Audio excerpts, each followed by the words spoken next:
வணக்கம் நண்பர்களே, இது உங்கள் பிரசாந்த் காட்ச் யூடியூப் சேனலுக்கு அன்போடன் வரவேற்கின்றேன். இன்றைக்கு நாங்கள் சூர்யா சாரின் புதிய படமான சூர்யா 45 குறித்த ஒரு சுவாரஸ்யமான இன்ஃபர்மேஷன் ஷேர் பண்ண வந்திருக்கிறேன். சிறுத்தை சிவா, கார்த்திக் சுப்புராஜ் மற்றும் இப்போது புதிய இயக்குனருடன் இணைந்துள்ள சூர்யாவின் பயணம் எப்படி இருக்க போகுது ஒரு முழுமையான ஒரு தகவலோட ஷேர் பண்ண டைம் வேஸ்ட் பண்ணாம வாங்க நேரடியா வீடியோக்குள்ளே போலாம். சூர்யா சார் சமீபத்தில் சிறுத்தை சிவா இயக்கத்தில் நடித்த கங்குவா படத்தில் தோன்றினார். ரசிகர்களிடையே பெரும் எக்ஸ்பெக்டேஷனோட வெளியான இந்த படம் வசூல் ரீதியா கொஞ்சம் தோல்வியை தான் அடைஞ்சது. இந்த தோல்வியை அடுத்து சூர்யா மிகுந்த ஒரு எனர்ஜியோட கார்த்திக் சுப்ராஜ் இயக்கத்தில் தனது 44வது படத்தை முடித்துள்ளார். அந்த படத்தில் சூர்யாவுக்கு ஜோடியாக பூஜா ஆக்தே நடித்துள்ளார். மேலும் ஜெயராம், கருணாகரன், ஜார்ஜ் மற்றும் சுஜித் சங்கர் ஆகிய முக்கிய கதாபாத்திரங்களும் நடித்துள்ளனர். இப்போது வந்திருக்கும் ஒரு ஹாட் டாபிக் என்னன்னா, சூர்யா தனது 45வது படத்திற்கான படப்பிடிப்பு பணிகளை ஆர்ஜே பாலாஜி இயக்கத்தில் தொடங்கியிருக்கிறார். இந்த புதிய படத்தை ட்ரீம் வாரியர்ஸ் பிக்சர்ஸ் தான் ப்ரொடக்ஷன் பண்ணுது மற்றும் நம்ம இசையமைப்பாளர் ஏஆர் ரஹ்மான் சார் தான் இதுக்கு மியூசிஷியனா வந்திருக்கு. படப்பிடிப்பு பணிகளை துவங்கும் முன்பு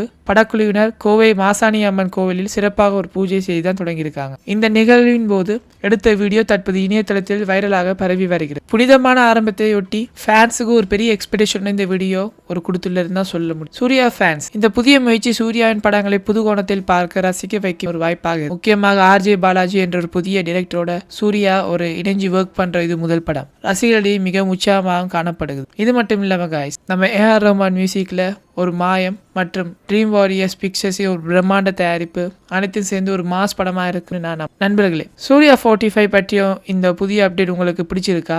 எப்படி இருந்துச்சு? சூர்யா ரசிகர்களுக்கு இது ஒரு மகிழ்ச்சியான செய்தியா இருக்குன்னு நம்புறேன். ஆஃப்டர் கங்குவாக்கு அப்புறம் இந்த வீடியோவுக்கு லைக் பண்ணுங்க. உங்கள் கருத்துக்களை ரொம்ப முக்கியமா எனக்கு ஷேர் பண்ணுங்க. மேலும் சுவாரஸ்யமான சினிமா அப்டேட்டுக்கு பிரசாந்த் காட்ச் சேனல் நாடுங்க. லைக், ஷேர், சப்ஸ்கிரைப், மறக்காம பெல் பட்டனையும் கிளிக் பண்ணுங்க. உங்களோட சப்போர்ட் தான் எனக்கு தேவை. நன்றி உறவினர்கள். அடுத்த வீடியோ சந்திக்கும் வரை உங்களின் நான் பிரசாந்த்.